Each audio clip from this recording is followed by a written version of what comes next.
You are listening to the People Centric Podcast, where we talk through the toughest challenges that people face at work and give practical advice to fixing those challenges. Thanks for joining our movement to create workplaces that are happier, healthier, aligned, and empowered by putting people at the center of all that we do.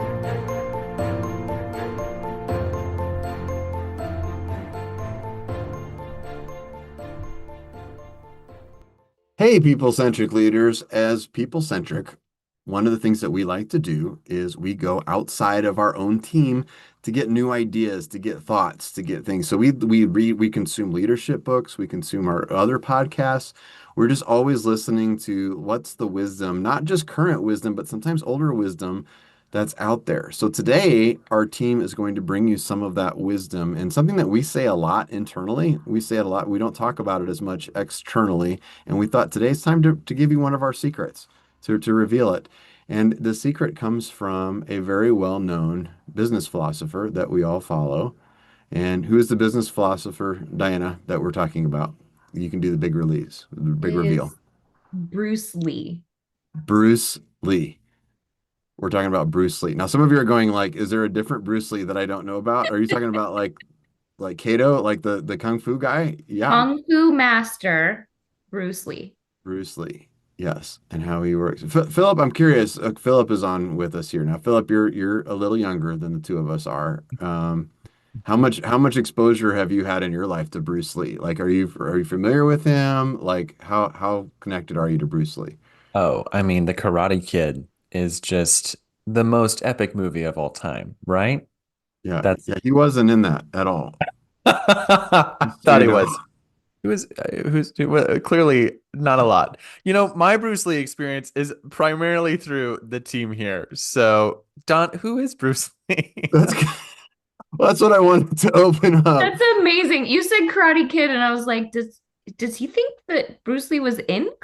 Isn't he? Is it bad that I think he was He Bruce Lee? was I've seen not. pictures of him, Yeah. born Yep. in Hong Kong, American martial artist and actor. The Bruce Lee. Yeah, we're pretty close. Yep. That's exactly what his wiki page says. That's exactly what it says. Born November 27th, 1940. I'm a big fan. I'm a big fan. You're a big fan because he would be, yeah, yeah. He died young, unfortunately. Like yeah. It's kind of a sad story and a little bit mystical too. Side note, if you want to go check this out later, like his son Brandon Lee was getting into movies too, and they had like a whole thing about like that their family was cursed. Like there's this whole legend that their family was cursed, and Bruce Lee kind of died under like kind of I think he had a brain aneurysm or something like that. Like he died kind of like suddenly under mysterious circumstances, like while filming a movie. And then Brandon Lee was getting ready to be really famous and putting out a movie called The Crow, and was killed while making the movie in a weird accident. So it's like the curse kind of did follow through all of that stuff, which also The Crow is an excellent movie, and they did a good job of kind of going back and remaking it with him in it. But yes, Bruce Lee, Kung Fu master, came to the United States, very good karate, very fat and very, very dynamic personality. He was on like the Green Hornet, he played Kato, like he did like lots of different things, but a lot of like if you think about the cheesy 1970s Kung Fu movies, where they're fighting, and he was also the guy that like did the wah, like he was the person that created that. Like that came from him.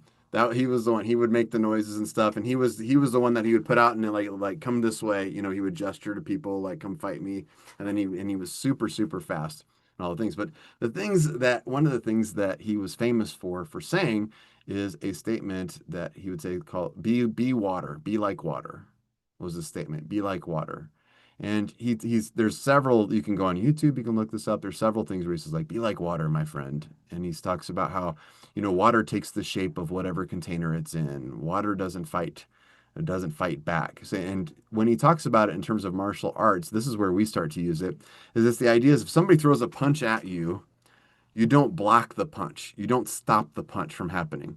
Water doesn't try to stop a rock that you throw into it. Water flows around it. And that's the idea. That's his whole idea of his martial arts was if you threw a punch at him, he didn't block it, he would deflect it. He would flow around the punch. So that was that idea.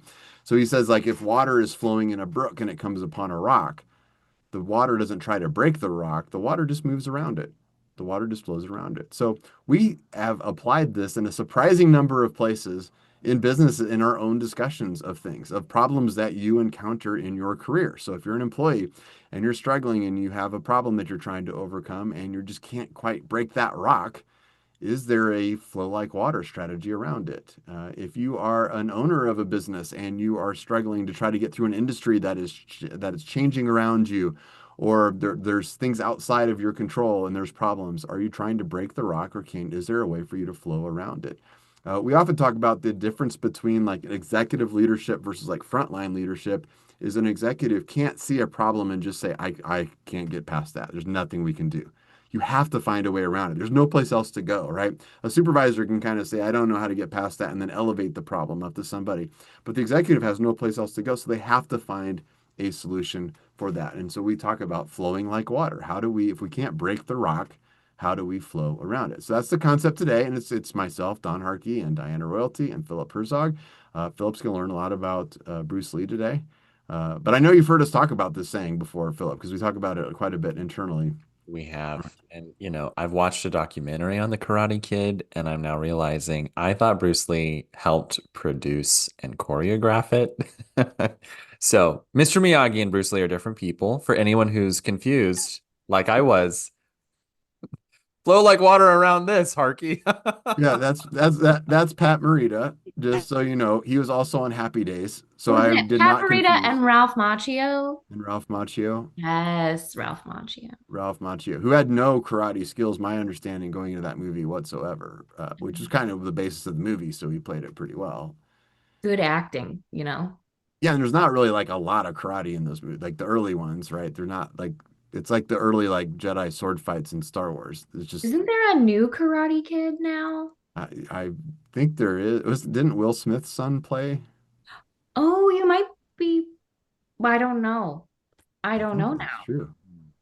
I think that's That's right. true. I think Ralph Macchio's back in it, and maybe Jackie. Oh, they did Cobra Kai. They did the TV show for a while. They did a show Cobra Kai, and it was that Ralph Macchio and like the guy that played whatever the bad guy was on that. Like they're like adults now. Oh, the Russian guy? Not the Russian guy. Are you thinking of Rocky now? Dang it, I'm thinking of Rocky Oh now. my gosh, you're thinking of Rocky 3. Never mind. Okay. My old Okay. I was thinking the flow around like water. While I don't know who Bruce Lee was, clearly, I do respect his insight. And I think the way we talk about it, to flow like water around a rock, it takes a lot of thought about what's on the other side. Because if you stop right at the rock, maybe you have a couple choices. One, I don't like this rock. This is stupid. I stop. Or two, I'm just going to go a totally different direction. I'm taking my ball and I'm going home. Or three, like, we can still get to the other side, which I think is much of that yes and, right? You're like, okay, yeah, this could be true. Moving forward, moving on, we still have this thing we can do together. Yeah. And the first time Dawn told me about this like flow like water thing, I was like, well, I don't like it because I don't like the rock. It's in my way and I need a minute. And so I'm not exactly the best flower, but I eventually get there. The rock stops me, and then I'm like, okay, I'm gonna go around the rock. But it does stop me in my tracks. So just admitting that sometimes it's easier said than done. I was going to add, there's maybe a fourth way, which is very much, I imagine, the royalty way. If an angry, toxic royalty is present, is to drill through the rock. Like, I'll show you, rock, get out of my way. But there's often carnage after something like that happens. Hence, flow around the rock. Bloody. Yeah, it's not good. It's People not good. lose So, limbs. so let's give some examples of what we're talking about, because we've talked about it like kind of philosophically. So like let's give an example of like flowing around a rock. What's a good example of that? I had like 4 before we started this podcast, and now I'm like, I don't remember a single one. It's called preparation, Dana. That's why we did it. So just so that I could ask that question and be really comfortable that somebody was going to have an answer. I know. I think one that we had talked about was the employee who has the manager that they aren't aligned with, right? Like the manager is doing things they don't agree with. The company is going in a direction they don't agree with, which I think all of us have kind of been in that situation and just been like, what do I do here? And so there's different things you can do in that situation. The problem is that you're not aligned and the rock is there. And so you could do the thing where you punch the rock and you're like, this rock is dumb. This thing is stupid. And I can't believe we're all doing this, right? And you can keep punching that rock. But I think if you have ever punched a rock, you know that's only hurting you. The rock doesn't care. It That hurts. problem's not moving. Right? Yeah, the rock doesn't care. I like that point too. It does not hurt the rock. The rock does not care that you are punching it. But you will get bloodied and battered and more frustrated that this rock is not moving, even though you are punching it. So in that situation, you can kind of like keep screaming about the problem, keep punching it in the face, keep being mad about it. Or you can choose one of the other ways around the rock and say, like, okay, I'm going to go this direction, which is I'm going to talk to my boss. I'm going to see if there's some things that I can do to change my role, or I'm going to give some ideas to the suggestion box or whatever. And then you could also go the other direction, just say, like, this is what it is. And instead of fighting it, I'm going to roll with it. And I'm just going to continue down the river and do my job. Yeah. So rock and roll is what you're saying. Rock and Rock roll. and then roll. Sorry, I couldn't resist that. Yeah. So like punching the rock. So like if you're the employee and you're thinking, I'm okay, my manager is bad. So like I think of like, and I've had bad managers before, and I can think of one job where I had a particularly bad manager, and I thought, well, he's doing all of these different things wrong. Punching the rock, like what does it look like? It looked like for me, like there were times where I told him like, you're a terrible manager, like you suck. Like there were times where I went to him and said like, you should do this, you should do this, you should do this, you should do this, and it was punching the rock. The reason it was punching the rock is we know from all of the other podcasts that we've done is if you go to somebody with no relationship, or a bad relationship, and you tell them, hey, you suck, you should change this, that is exactly the way for them to take a rock stance against you. They're gonna sit there and they're gonna be really hard to motivate, hard to push. They're gonna push back. And I can remember one call.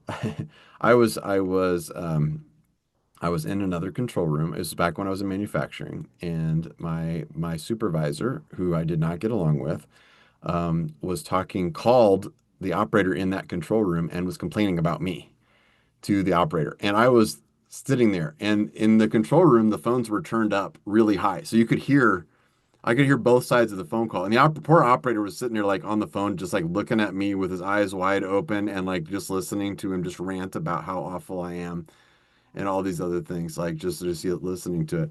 And I love this so much. Like I love that I'm trying to, oh, it's like the modern day I accidentally texted the person I'm mad at. It's that situation. Yes, yeah. Yeah. So I chose to punch the rock. I didn't think in my head like I'm gonna punch the rock. I didn't think in my head I'm gonna punch the rock. So like if you think this is a flow like water movement, no, this is Don in his early 20s putting a Don-sized hole in the wall. I'm going to put a Don-sized hole in the rock, or I'm going to be bloodied and bruised at the end of it. And it turned out to be the latter. He was talking to him from the main control room where several of the operators were. And I went straight to that control room and I walked in and started yelling at him. I just yelled, I'm like, you asshole, what are you doing calling people? And if you have something you want to say to me and if you're going to say it in front of everybody, let's do it right now. Let's work it out right now. You say you can't call my people and tell them what you think of me. That's the people that work for me. You should talk to me about that directly. And let's do this right in front of everybody else. Let's talk about all the problems that you have as a manager and how you're crappy. I mean, that's what I did. That is what I did. The level of hubris is astounding. But okay. I don't know what that word means, but thank you. No. Is that good? Was that a compliment? It was not. Okay. I do know what that word means. Yes, you're absolutely right. Yeah. Now, in the moment, you can imagine, like, I forgive 20-something-year-old Don for doing that because it was my manager doing the wrong thing, like, calling the person that worked for me to complain about me. Like, think about it, it's like 3 levels, right? Yeah, absolutely. Mm-hmm. The wrong thing to do. The wrong thing. And I love to your point of the levels of it, though, because if you really want to fight a rock, that's fine, but then you really lose the bigger point. Like, where's the river going anyway? Like maybe I'll crush a couple rocks, but then by the time I do that, is there enough left of me, whether it's energy, engagement, motivation, to keep going? Because if every rock you see on the river is a battle, you're never making it far. And what you did by going and like punching that rock, you actually made more rocks. You Mm-hmm. didn't know that's what you were doing, but you created more rocks in the river instead of like, now you can easily flow and navigate. No, no, no, no. You messed up more. You have to navigate more rocks now. Yeah, because I got up to his boss, and taking a step back from the situation, I had a great chance of probably replacing that supervisor that manager at some point. Like they brought me in to promote me at some point. But then that manager went and told his boss, right? So now suddenly, like now they're like, oh my gosh, that guy's a hothead. What is going on? So what could I have done differently in that situation? Like what would be the flow like water approach around it?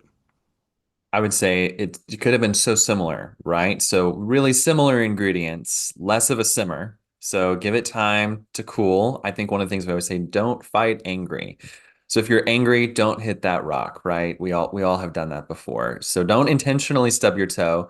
Give it a minute, have a snack break, whatever you need, and then come back and have like the same conversation. Hey, I really would like that feedback from you. Can we talk about this more? You were raising some questions with my team that are significant. And then at the end, you can say, in the future, I would love it if you came to me directly. Like, I want a healthy relationship with you. I appreciate this, that, whatever. Please don't go directly to my team if we haven't talked about this first, right? And if you can say that with the level head, ask some questions, get some buy-in, lean into what their frustration is, because it could have been that manager was upset too. You might not really have been the biggest frustration in their life, though there probably is tension if they know you're going to have my job someday and I don't like you already. So that's a very real thing. But even by example, even if after they left, if you fought all those rocks and were still there, not only was he bigger as a rock while you worked with him, everyone around you will know Don's the kind of person that's going to fight you hard and kick and scream, even when there's bigger context that matters more. Yeah, yeah, Yeah, that's very wise. Yeah. I think another thing you could have done is let that opinion of you be out there, right? Like one of my mentors told me one time, like, other people's opinions of you is none of your business. Like, that's their opinion of you. And if you want to change it, you have to change how you interact and react. So I think you solidified the opinion of you by reacting the way that you did. And so instead of just saying like, oh, I'm tracking that, I see that, I'm going to ignore it and I'm going to show him that I am not that person. I'm going to do it differently, right? And flow around the rock instead of creating more rocks. Yeah, and I think the nuance between those two different selections depends on the nuances of the situation, right? Like I think about Diana, like your solution that, a common problem that people have is road rage, right? You get really mad. Somebody cuts you off in traffic. Like really the best thing you can do, you're not going to change that other driver. You're never going to you've cut people off. Like you just have to think about it. Yes, were they wrong and you were right? Yes. Just flow around it. Like, just let it go. Like, whatever. Don't even honk the horn at them. Like, well, I got to let them know. You don't actually have to let them know. You're not letting them know doesn't let them know they made a mistake. Like, it's not like they're thinking, thank you for the driving tip that you just gave me. I will think about this in the future. Like, just let it flow around. And I've talked to people who's like, I absolutely can't. I can't do that. And it's like, well, then you can. You're choosing not to. You're choosing not to. You're choosing to punch rocks, and you're going to end up having other problems with that, right? So what are some problems like executives run into that are like punching rocks? Like what does that look like? There's an executive team we work with in healthcare, and they had a training program to build talent, to build skillful people in some clinics and teams they needed. And their CEO, in a conversation I had with them, she basically said, this program is failing. It's terrible. We have grant funding for it, but nothing's working. No one's staying through the program. It's all over the place. Please help us figure it out. So we asked, okay, who's involved? We got those people together, almost all of them executives. And at our very first meeting, we just laid out what are the problems, listened to some frustrations. And then I just asked, what are the thou shouts of this program? And initially, they had designed it all themselves. They created like a college course setting. And the person who wrote the grant said, oh, we only need to do this 4 weeks. Like that's the minimum. That's our thou shalt. I said, great. What are our other thou shalts? And it turns out they never talked together. That was the first time they'd all been in the room to make this thing happen. And so really they all were dealing with rocks that actually weren't there. And there was the midway in the conversation, everyone just sat back and said, oh, we can do this in less time and with less resources. And that'll probably help our participants enjoy it more, learn faster, and start earning dollars for themselves and supporting our patients sooner, all of this is easy. And so sometimes I think that's it too. Like, it was really foggy because no one really had the same lay of the land, but we got together and we're like, this rock is really small, but they never got together and talked about it and then planned it. So maybe the rocks are real and big sometimes, but getting that wider perspective, it is easier to move a rock that way. I love that story. I think of that like in Leadership Springfield when I was on the board and we talked about like how can we increase revenue because we wanted to add staff members and we had 32 people in the class and it had always been 32 people in every class and it was like finally the question came up of like could we add more people to the class? We get 100 applicants every year. We only take 32 and we were rejecting some really really good people like the some of the rejected applicants are like definitely movers and shakers in the community and it's like it's kind of weird to think I would like to spend some extra time learning about the community and I'd like to pay you a lot of money to do that and we were going like nope, not you, not going to let you do that. Like it's kind of weird, right? I Thinking was about rejected one time. Just putting that out there. you were rejected by Leadership Springfield. Yeah, once. I mean, not both times. I applied twice. I was rejected once. Yeah. Oh, I didn't remember you getting rejected the first time. Yeah. Yeah. Wow. Did I know Yeah. that before we hired you, before you Yeah. came on? Yeah. Okay, all right. Yep.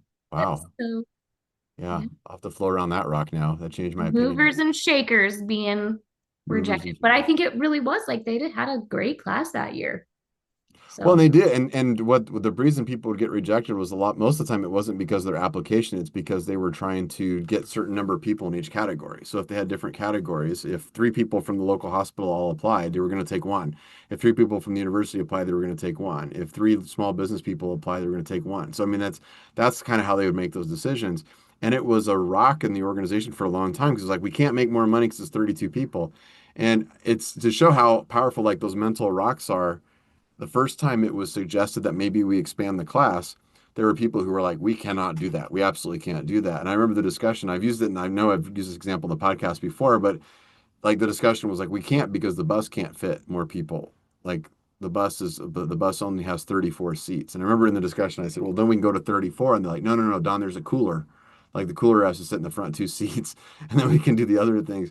I mean, long story short, now they accept more people in the class. They actually do 2 classes a year. So now like 80 something people get into that class instead of 30 something people. They get a lot more revenue on it. And guess what? In Springfield, Missouri, our busing metropolis, turns out we had more than one bus. So And we found they second buses or bigger buses. upgraded their cooler. The cooler is the size of a bus. So that was figured out pretty well too. Yeah, you solve those problems. So Philip, I like your example of that because it's like sometimes those rocks are real and sometimes they're not real. Sometimes it's just a mental like we're stuck on something that we shouldn't be stuck on, and that's because maybe we've always done it that way. There's that statement. Maybe it's because it's a little bit scary to change it. That happens a lot. We see that on teams, especially with conversations. I see that a lot. Like, well, I can't obviously. I've got a salesperson who is our top salesperson, but they have 30% of our revenue. And so when somebody new starts, that salesperson goes and meets with the new person and tells them how they'll never survive here. And they're super toxic. And I can't go have a conversation with that person because then I risk 30% of my revenue. And that was a huge risk for a company. So therefore, there's nothing I can do. And it's like, no, no, no, there's lots of ways to flow around that. Like what is the rock? First of all, is it really a rock that you can't go talk to that person? Maybe it's how you go talk to that person is the thing that you should think about, right? So maybe think about those rocks. It's not maybe even flowing around the rock. Maybe there's no rock in the first place. Maybe you just anticipate there's a rock. So you kind of have to know where you're trying to get around that rock. I like that rock point, Philip. mirage. It's a mirage. Rock mirage. Rock. I was thinking that's a big raucous. A big raucous going over. A lot of noise. Mirage. Oh man. I love that you tried it, Diana. I just love that you I threw it I out there. couldn't get there. It's close. It's not working, you know? A Marrakesh. Yeah, it's when there's a rock that's not really there that you don't realize that you think you have to flow around, but you could just really do go through it. You can go through that spot, right? So, what are some other examples? I mean, I think what about like peers in your coworker? Like you might work with whatever level you're in. What if you have a peer that you're struggling with? What are some rocks that we see that are common there? I I think it does with peers specifically. I think a lot of the rocks are the conversations. It's the, hey man, I asked you to do this thing for me and you did it, but it's not as good as when you do it for yourself. Like I can see that. Or um I don't know. I feel like I'm doing all of this project and you said you were going to help me and I need more help or what, I think it's the like how do we have the conversation in a healthy way? And I think the rocks are really the conversation. The rock isn't that the person's not helping you. The rock is that you don't want to have the conversation about the person helping you. That's good. Yeah, there's a concept in crucial conversations called the sucker's choice. And it's funny. Another way of saying it, it's you're between a rock and a hard place is the way that it can be described, which fits really well with our analogy here. It's the idea that psychologically we think, okay, if I have that coworker that I'm struggling with, if I have a difficult conversation with them, one of two things is going to happen. Either I'm going to go talk to them and then they're going to hate me for the rest of our life. My work's going to be miserable, or I'm never going to talk to them and then I'm going to be miserable because I have to lead with you. Like psychologically, it's natural for us to think about those things and get lost in that. Like that just happens as humans. When the truth is probably in between that somewhere.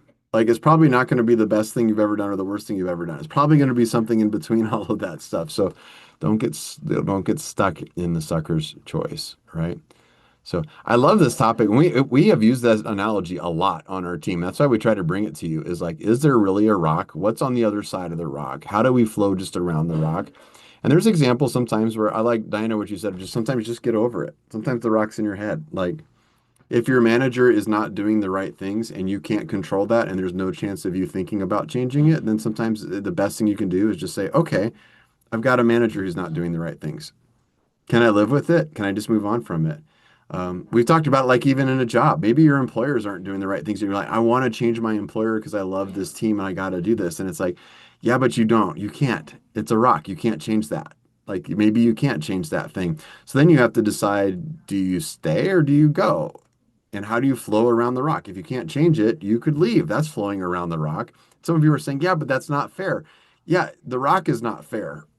The rock is there. You didn't want the rock to be there, but it's not fair. So it's there. Or the other alternative, and like I've got a good friend who's doing this and who said, like, yeah, I don't love my employer right now, but I'm going to be okay with that. I'm going to lead my team well around me, and I'm going to say the employer's not making good decisions, and I'm just going to check my attitude and watch for it, and I'm going to lower my expectations for my job for a little while, which hurts my heart, honestly, as a people-centric person to say, hear somebody say like, oh yeah, I'm gonna go into disengaged mode deliberately, essentially. But like if that's how you have to flow around that rock and that's your choice, that's a fine choice. And then he's focusing on other areas of his life, right? That's which is another opportunity there. So last thoughts for everybody on flowing around the rock and Bruce Lee, which is not related in any way to Karate Kid. Go ahead. I would as I think about the rock, I also reflect on a quote from Star Trek that is sometimes you can do everything right and still fail. So like remember sometimes the rock's just not going to move. And you can flow around it and you can move around and like you can do everything right and the rock will still exist. So if that's the case, just know sometimes the rock is immovable. I believe that's called the Kobayashi Maru. It is the Kobayashi Maru. Yes. Yeah.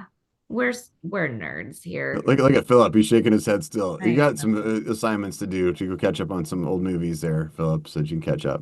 Yeah, that is my rock, and I may not yes and that rock. I have got a busy life, but I do want to know how to spell that whatever you just said. That sounds very interesting. I could really use that for Scrabble points with Claire.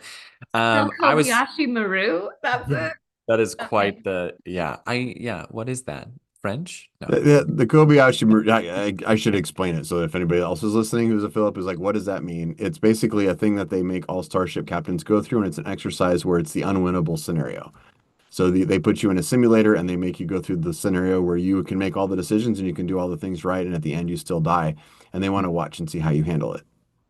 Hmm. That's the idea of the Kobayashi Maru. That's And powerful. but the flip side of that, not to ruin it, but there's only one Starfleet captain that actually beat the Kobayashi Maru, and it was Captain James T. Kirk. So he won the unwinnable scenario. And you'll have to watch the movie if you want to see how he did it. I will look into that. But as Philip said earlier, I have a life, so I'm going to go do that. So Philip just flowed like water right around that suggestion, as I you did. saw. So he did it Yep. in action just now. He's like, yeah, I'm not going to go watch all the Star Trek movies. I love Star Trek, but there's a lot of them. It's a whole universe. I this whole time we were talking, I was thinking of a famous figure that I know a little bit better, not personally, but is The Rock, Dwayne The Rock Johnson. And there are no amazing quotes that he has for this, but I do think this is a little cheesy and a little helpful. The Rock, one of his famous quotes. Being kind is the easiest thing you can do. And I don't know if it's the easiest thing you can do, but I think that's an element of when you meet The Rock. Like to Don, your story, like if you meet rocks with kindness, I think kindness for yourself, kindness for the people around you, that's a good thing to think about. Because if you're going to fight it, just flowing like water is really a kind thing to do for yourself and for others, thinking of what's on the other side. So a lot of rock figures we talk about, but that is my closing thought. I could not end it any better. So we're going to end right there. Thanks everyone for joining us. You heard from Bruce Lee, you heard from The Rock, you heard from James T. Kirk today. You're welcome. That's all I have to say. Just send your fan mail in and we will try to get to it in the order in which it is received and work through it. Thanks a lot for joining us on the People Centric Podcast. We'll catch you next time. Thank you for listening to the People Centric Podcast. We are so grateful for you joining us every week. If you like this content, please like and subscribe. Also, feel free to share on your social media with everyone that you know. It really does help us. If you would like to contact us, I have put our information in the show notes. Please reach out anytime. We love hearing from you.